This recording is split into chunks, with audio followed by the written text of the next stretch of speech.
السلام علیکم ورحمۃ اللہ وبرکاتہ۔ بسم اللہ الرحمن الرحیم۔ الحمد للہ رب العالمین والصلاة والسلام علی رسولہ الکریم، اما بعد۔ قال اللہ سبحانہ وتعالی: اتبعوا ما انزل الیکم من ربکم ولا تتبعوا من دونه اولیاء قلیلا ما تذکرون۔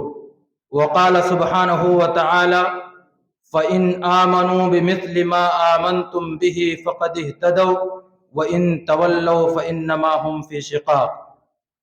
وقال النبي صلى الله عليه وسلم عن العرباض بن سارية رضي الله عنه قال: وعظنا رسول الله صلى الله عليه وسلم موعظة بليغة ذرفت منها العيون ووجلت منها القلوب، فقال قائل: كأن هذه موعظة معد يا رسول الله، فماذا تعهد إلينا؟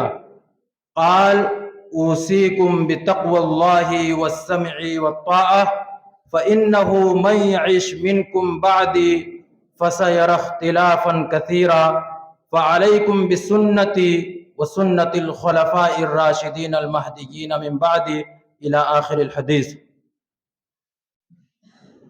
آج کا یہ اہم اجتماع اور اہم مجلس جو سلفی منہج کے مرکزی عنوان سے منعقد ہو رہا ہے، اس کے مرتب، منظم اور منسق کرنے والے فضیلت الشیخ عبد المعین مدنی حفظہ اللہ وتولی، جامعہ کے دیگر مشائخ، فضلاء اور اساتذہ کرام اور عزیز طلبہ، موضوع جیسا کہ آپ نے سماعت فرمایا، منہج سلف کی ضرورت۔ اس سے پہلے آپ نے منہج اور سلف ان دونوں کی وضاحت الحمدللہ سماعت فرما لی ہے، اس لیے مختصر طور پر اشارہ کر کے میں اس کی ضرورت کو بیان کرنے کی کوشش کروں گا۔ ہمارے شیخ فضیلت الشیخ عبد المعین صاحب نے منہج کی بڑی اچھی تعریف اور وضاحت آپ کے سامنے پیش کی تھی کہ منہج کے معنی طریقہ، راستہ یا واضح، سیدھا اور آسان طریقہ، اس کو منہج کہتے ہیں۔ اور سلف یہ گزرے ہوئے لوگ کو کہتے ہیں، یدل علی التقدم والسبق۔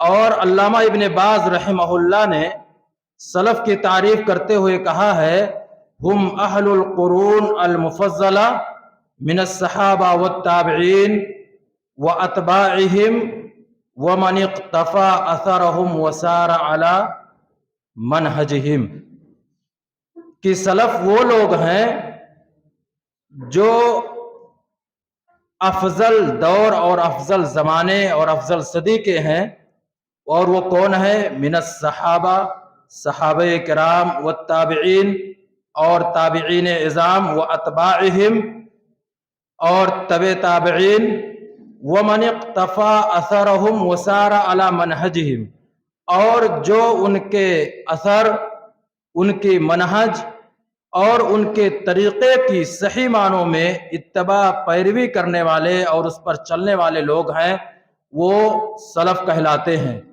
تو مختصر طور پر منہج سلف یہ ہے کہ ہم اپنے تمام معاملات میں، چاہے عقائد ہوں، عبادات ہوں، معاملات ہوں، سیر اور سلوک ہوں، تمام کی تمام چیزوں میں دین کے مصادر یعنی کتاب و سنت کو، قرآن اور احادیث کو، صحابہ کرام، تابعین اعظام، تبع تابعین کے منہج کے مطابق سمجھیں اور اس کے مطابق عمل کریں، یہی منہج سلف ہے۔ اور اسی سے ہمارا جو مرکزی عنوان ہے سلفی منہج، سلفی بھی ہے، سلفی کی تعریف علامہ ذہبی نے سیر اعلام النبلا میں لکھا ہے، السلفی هو كل من كان على منهج هو كل من كان على مذہب السلف، ہر وہ شخص سلفی ہے جو سلف کے منہج پر ہو۔ تو آپ کو سلفی کی تعریف علامہ ذہبی کی یہ معلوم ہونی چاہیے، کل من کان علی مذہب السلف فہو سلفی، جو بھی سلف کے مذہب پر ہو، سلف کے طریقے پر ہو، سلف کے نہج پر ہو، وہ سلفی ہے۔ اور اس کی ضرورت، اس کی اہمیت یہ موجودہ سماج میں، موجودہ دور میں بہت زیادہ ضرورت ہے۔ اللہ رب العالمین جزائے خیر دے ہمارے ادارے اور ادارے کے ذمہ داروں کو، جنہوں نے اس اہم ضرورت کو محسوس کیا اور یہ پروگرام جو ہے منعقد کرایا ہے۔ کیونکہ آپ دیکھیں تو معاشرے کے اندر بے شمار غلط افکار آپ کو دین کے نام پر بانٹے جا رہے ہیں، دین کے نام پر کبھی خفیہ طور پر اور موقع مل جانے پر ہماری ممبر و محراب پر آ کر کے باقاعدہ نام لے کر کے جو ہے ہمیں غلط تنظیموں کی جانب اور ان کے طریقے اور ان کے منہج کی جانب اور ان کی دعوت کی جانب بلایا جاتا ہے۔ ایسے میں ضرورت ہے کہ جو صحیح طریقہ ہے، جو صحیح منہج ہے، جس کی حقیقی ضرورت ہے، اس کو سمجھا جائے۔ کیونکہ یہ ایسی ہستیوں کا طریقہ ہے، ایسے لوگوں کا منہج ہے جو اس امت کی سب سے افضل ترین ہستیاں ہیں۔ ان سے بہتر، ان سے افضل کوئی ہستی اور ایسے لوگ اس دنیا کے اندر نہیں آئے ہیں۔ منہج سلف یہ عین اسلام ہے، یہ نفس اسلام ہے، اس لیے اس کو اختیار کرنے کی ضرورت ہے۔ اس پر چل کر کے انسان جنت تک پہنچ سکتا ہے، اس پر چلنے کی وجہ سے انسان کو جنت کی ضمانت اور گارنٹی مل سکتی ہے۔ اس لیے منہج سلف کی ضرورت ہے، اور وہ دین، وہ شریعت جو اللہ رب العالمین نے اپنے نبی صلی اللہ علیہ وسلم کو عطا فرمائی تھی، وہ دین، وہ شریعت اللہ کے نبی صلی اللہ علیہ وسلم لے کر کے آئے، اس کی صحیح تعبیر اور اس کی صحیح رہنمائی اور سچی تصویر یہی منہج سلف ہے، جس کو سمجھنے کی بہت زیادہ ضرورت ہے۔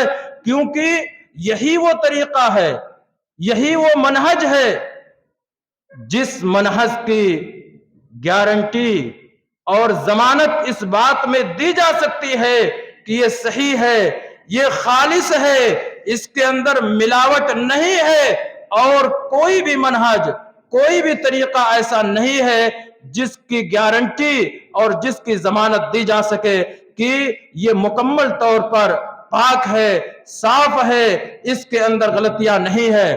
اس ضرورت، منہج سلف کی ضرورت پر بے شمار نصوص ہیں۔ چند ایک نصوص کو میں آپ کے سامنے بیان کر دیتا ہوں۔ اللہ رب العالمین بیان کرتا ہے، وَاتَّبِعْ سَبِيلَ مَنْ أَنَابَ إِلَيَّ۔ آپ کو اس منہج کی ضرورت کیوں ہے؟ اللہ رب العالمین حکم دیتا ہے کہ آپ اتباع کیجئے، آپ پیروی کیجئے ایسے لوگوں کی جو اللہ کی جانب رجوع کرنے والے ہیں۔ اور وہ کون ہے؟ وہ صحابہ کرام، تابعین اعظام، تبع تابعین اور ان کے نقش قدم پر چلنے والے لوگ ہیں۔ ایسے ہی اللہ تعالیٰ نے کہا، فَإِنْ آمَنُوا بِمِثْلِ مَا آمَنْتُمْ بِهِ فَقَدِ اهْتَدَوْا۔ اگر تمہارا ایمان ویسے ہی ہوگا جیسا صحابہ کا ایمان تھا تو تم ہدایت یافتہ ہوگے۔ اس لیے ایمان کی سلامتی کے لیے منہج سلف کو جاننا یہ ضروری ہے۔ ایسے ہی اللہ رب العالمین نے بیان فرمایا، ہم 5 وقتہ نمازوں کا اہتمام کرتے ہیں، 5 نمازوں کے اندر ہم کہتے ہیں اہدنا الصراط المستقیم۔ یہ صراط مستقیم کیا ہے؟ ہم اللہ تعالیٰ سے دعا کرتے ہیں، اللہ تعالیٰ ہمیں صراط مستقیم کی رہنمائی فرما دے، صراط مستقیم کی ہدایت عطا فرما دے۔ یہ وہی منہج ہے، یہ وہی طریقہ ہے وہی راستہ ہے جو صحابہ کرام کا طریقہ رہا ہے۔ تو میرے بھائیوں اور دوستو، یہی سی طریقے کو اختیار کرنے کی ضرورت ہے۔ اللہ رب العالمین نے اور بھی مقامات پر مختلف آیات بیان فرمائی، اور اس کے علاوہ اگر کوئی اس منہج سے روگردانی کرتا ہے، اس منہج کی ضرورت کو محسوس نہیں کرتا ہے، تو وعید سنائی، کہا وَمَن يُشَاقِقِ الرَّسُولَ مِن بَعْدِ مَا تَبَيَّنَ لَهُ الْهُدَى وَيَتَّبِعْ غَيْرَ سَبِيلِ الْمُؤْمِنِينَ۔ اگر کوئی شخص ایسا ہے جو رسول اکرم صلی اللہ علیہ وسلم کی مخالفت کرتا ہے، آپ کی شریعت کی، لائے ہوئے دین کی اور آپ کے طریقے کی مخالفت کرتا ہے، اور مومنوں کے طریقے کے علاوہ کسی اور طریقے کی اتباع کرتا ہے، اس مومنوں کا جو طریقہ ہے، جو صحابہ کا طریقہ ہے، اس کی ضرورت کو محسوس نہیں کرتا ہے، تو بیان کیا نُؤَلِّهِ مَا تَوَلَّى، جس طریقے پر چل رہا ہے، جس ڈگر پر جا رہا ہے، جس راستے کو اختیار کر رہا ہے، ہم اس پر اس کو جانے دیں گے، وَنُصْلِهِ جہنم۔ میرے بھائیوں، بہت عظیم یہ جو ہے وعید ہے جو اللہ نے سنائی ہے کہ ایسے شخص کا ٹھکانہ جہنم ہے۔ اللہ تعالی ہم سب کو جہنم سے محفوظ رکھے۔ ایسے ہی اللہ رب العالمین نے بیان کیا وَمَا كَانَ لِمُؤْمِنٍ وَلَا مُؤْمِنَةٍ إِذَا قَضَى اللَّهُ وَرَسُولُهُ أَمْرًا أَن يَكُونَ لَهُمُ الْخِيَرَةُ مِنْ أَمْرِهِمْ۔ اگر رسول اکرم صلی اللہ علیہ وسلم کوئی فیصلہ کر دیں، اللہ رب العالمین کوئی فیصلہ کر دے، اس کے بعد پھر ہمارے اور آپ کے اور کسی بھی شخص کے فیصلے کی اور اس کی اپنی بات کی کوئی حیثیت نہیں رہ جاتی ہے، اور اگر کوئی ایسا کرتا ہے تو اس کے لیے بھی وعید آئی ہوئی ہے۔ میں نے جو حدیث آپ کے سامنے پڑھی تھی، اس میں عرباض بن ساریہ رضی اللہ تعالی عنہ کہتے ہیں کہ ایک دن فجر کی نماز اللہ کے رسول صلی اللہ علیہ وسلم نے پڑھانے کے بعد ہمیں نصیحت فرمائی۔ آج بھی علماء کرام، دعات، واعظین آپ کو نصیحت کرتے ہیں، ایسے ہی رسول اکرم صلی اللہ علیہ وسلم نے وصیت کی تھی، نصیحت فرمائی تھی، کہا وعظنا رسول اللہ صلی اللہ علیہ وسلم موعظۃ بلیغۃ، بلیغ نصیحت آپ نے فرمائی تھی۔ اور نصیحت کیسی تھی؟ صفات بیان کرتے ہیں، ذرفت منہ العیون، اس سے لوگوں کے آنکھوں سے آنسو جاری ہو گیا تھا، ووجلت منہ القلوب، لوگوں کا دل نرم پڑ گیا تھا، اور سمجھنے والے نے یہ سمجھا کہ گویا یہ آخری نصیحت ہو، آخری وصیت ہو۔ لہٰذا اللہ کے رسول صلی اللہ علیہ وسلم سے سوال کیا، پوچھا اللہ کے رسول، گویا کہ یہ آخری وصیت ہے، لہٰذا آپ ہمیں کس چیز کی نصیحت فرماتے ہیں؟ آپ نے کہا اوصیکم بتقوی اللہ، میں آپ کو اللہ کے تقوی کی وصیت کرتا ہوں، والسمع والطاعہ، اور سمع و طاعت کی۔ کیوں؟ فَإِنَّهُ مَن يَعِشْ مِنْكُمْ بَعْدِي، میرے بعد جو بھی لوگ آئیں گے، جو زندہ رہیں گے، فَسَيَرَى اخْتِلَافًا كَثِيرًا، تو ایسے لوگ بہت سارے اختلافات دیکھیں گے۔ آج دین کے نام پر اختلافات اس قدر ہے کہ آج خیر اور شر، بھلائی اور برائی، حسنات اور سیئات، غلط افکار اور باطل افکار اور صحیح افکار میں فرق کر پانا خاص طور پہ ہمارے طلباء کے لیے، نوجوانوں کے لیے مشکل ہو رہا ہے۔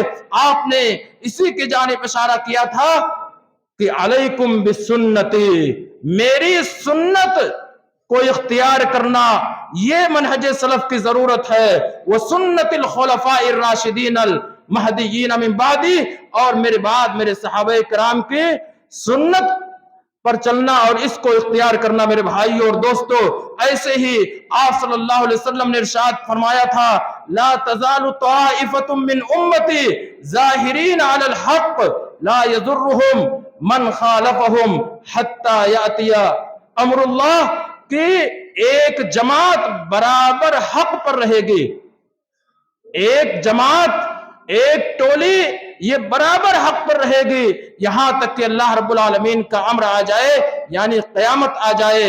آپ نے ایسے ہی پیشین گوئی فرمائی تھی کہ بنی اسرائیل 71 فرقوں میں اور یہود یہ 72 فرقوں میں بٹ گئے. وَسَتَفْتَرِقُ أُمَّتِي عَلَى 73 فرقہ كُلُّهَا فِي النَّارِ إِلَّا وَاحِدَةً قِيلَ مَنْ هِيَ يَا رسول اللہ قَالَ مَا أَنَا عَلَيْهِ الْيَوْمَ وَأَصْحَابِي. کہ میری امت 73 فرقوں میں بٹ جائے گی، لیکن یہ 73 کے 73 فرقے کلھا فی النار جہنم کے اندر جائیں گے سوائے ایک کے. آپ سے پوچھا گیا وہ کون سا فرقہ ہوگا، تو آپ نے بیان کیا کہ آج جس پر میں اور میرے صحابہ ہے، لہٰذا میرے بھائیوں جس پر رسول اکرم صلی اللہ علیہ وسلم تھے، آپ کے صحابہ تھے، آج اسی منہج کی ضرورت ہے. اس سے ہی آپ نے بیان فرمایا تھا ترکتکم علی المحجۃ البیضاء لیلھا کنہارھا. شیخ محترم نے اس کی وضاحت فرمائی ہے، لہٰذا میں مزید اس کی وضاحت نہیں کروں گا کہ میں نے تم کو ایک روشن شاہراہ پر، روشن منہج پر چھوڑا ہے جس کی راتیں بھی دن کی طرح سے روشن ہے. اور آپ اگر اس کی مثالیں دیکھیں گے، صحابہ کرام کی زندگیاں بھری پڑی ہیں. خلیفہ اول خلیفہ راشد ابو بکر صدیق رضی اللہ تعالیٰ عنہ ہے، بے شمار واقعات خود انہی کے موجود ہیں. بیان کرتے ہیں ایو ارض تقلنی و ایو سماء تذلنی ان قلت فی کتاب اللہ برائی. کہ کون سی زمین مجھے پناہ دے گی، کون سا آسمان مجھے سایہ عطا کرے گا اگر میں کتاب اللہ کے اندر اپنی جانب سے کوئی بات کہوں گا. اس لیے میرے بھائیوں اور دوستوں ضرورت منہج سلف کی ہے، ضرورت کتاب اللہ اور سنت رسول اللہ صلی اللہ علیہ وسلم کی ہے. اور یہی صحابی ہیں ابو بکر صدیق رضی اللہ تعالیٰ عنہ کہ آپ کی وفات کے بعد جب جلیل القدر صحابی عمر فاروق نے کہا کہ جو شخص کہہ دے گا کہ محمد رسول اللہ اس دنیا سے چلے گئے ہیں تو اس کی گردن اڑا دوں گا، لیکن ابو بکر صدیق رضی اللہ تعالیٰ عنہ نے قرآن کریم کی آیت کریمہ پڑھ کر کے سمجھایا، اور عمر فاروق نے اس جو ہے نص کو، قرآن کریم کی آیت کریمہ کو سننے کے بعد جو ہے اپنا جو عمل تھا اور ان کی جو سوچ تھی، ان کی جو فکر تھی، اس کو تبدیل کر لیا. ایسے ہی ابو بکر صدیق رضی اللہ تعالی عنہ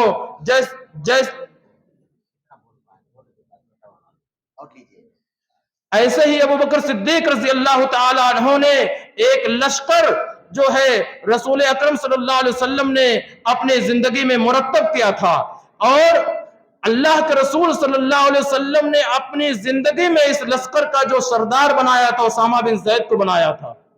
اسامہ بن زید عزیز طلبہ پوری تاریخ اسلام میں ایک ایسے کمانڈر ہیں کہ ان سے چھوٹے کسی بھی شخص کو آپ نے کمانڈری نہیں دی ہے. 18 سال کی ان کی عمر تھی، ان کو آپ نے کمانڈری دی تھی، ان کو بھیجا، یہ لشکر جرف کے مقام پر گیا، اور اس کے بعد پتا چلا کہ اللہ کے رسول صلی اللہ علیہ وسلم بیمار ہو گئے ہیں.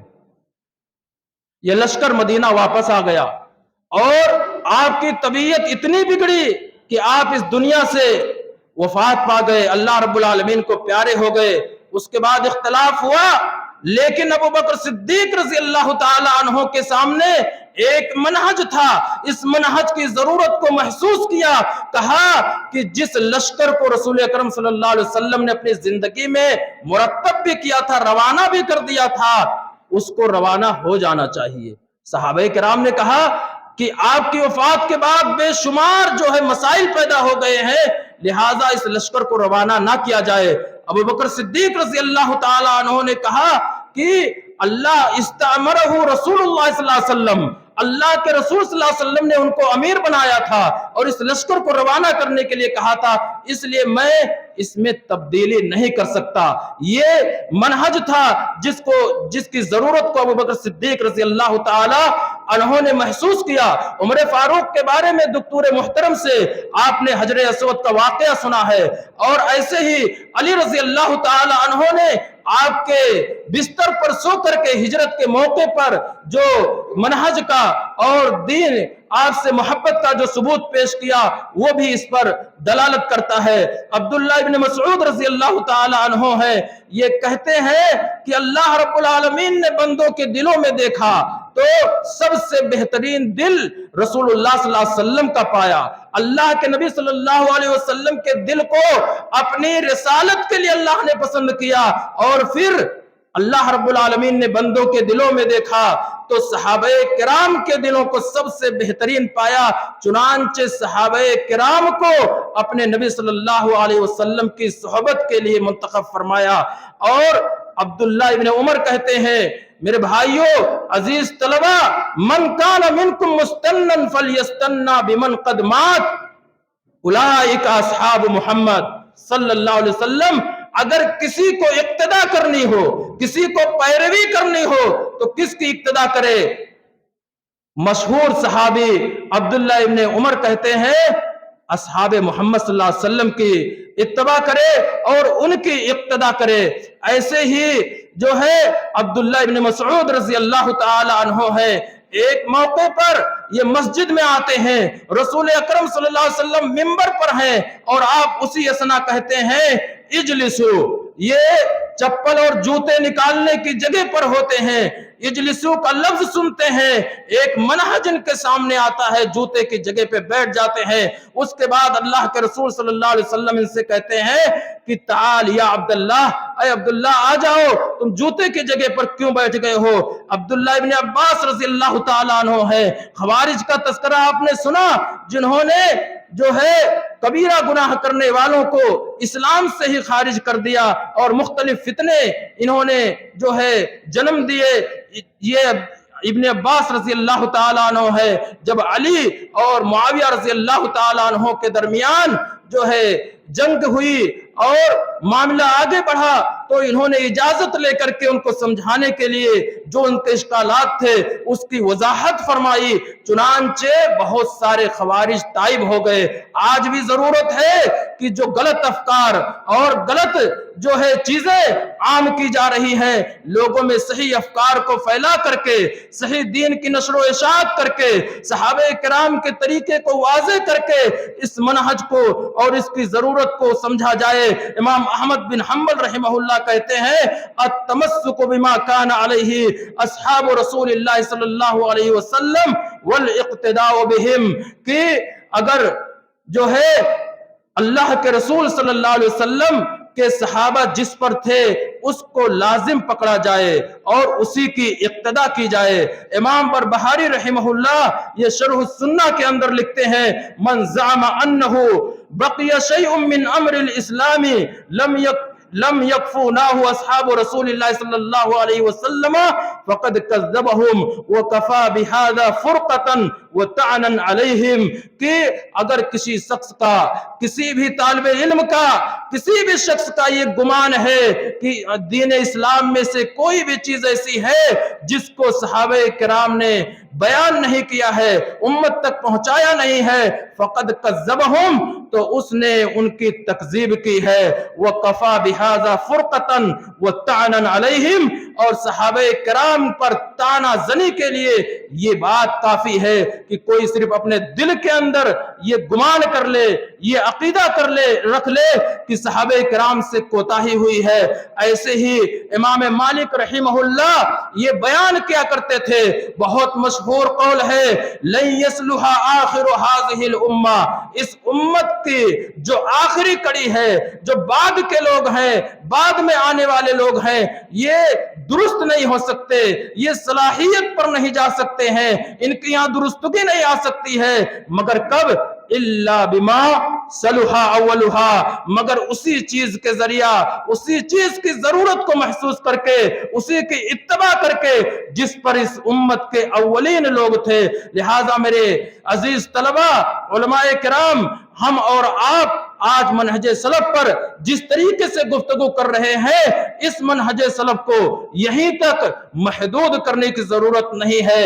معاشرے کے اندر جب معاملہ یہاں تک پہنچ جائے کہ ہمارے ادارے کے واٹس ایپ گروپوں میں آ کر کے, ہمارے بڑی بڑی مسجدوں کے ممبروں پر چڑھ کر کے لوگ غلط افکار کو پھیلانے لگے, کھلے عام جو ہے شیخ محترم نے بتایا ابھی کہ جماعت اسلامی سب سے خطرناک جماعت ہے، اس کے اراکین جو ہے ہمارے ممبر و محراب تک چلے آئے اور ہم کوشش نہ کر پائے، ہم محنت نہ کر پائے، ہم صحیح عقیدے پر صحیح منہج پر ہوتے ہوئے اس منہج کی ضرورت کو، اس کی اہمیت کو عوام کو نہ دے پائے تو ہماری اور آپ کی کوتاہی ہوگی اور کل قیامت کا دن ہوگا۔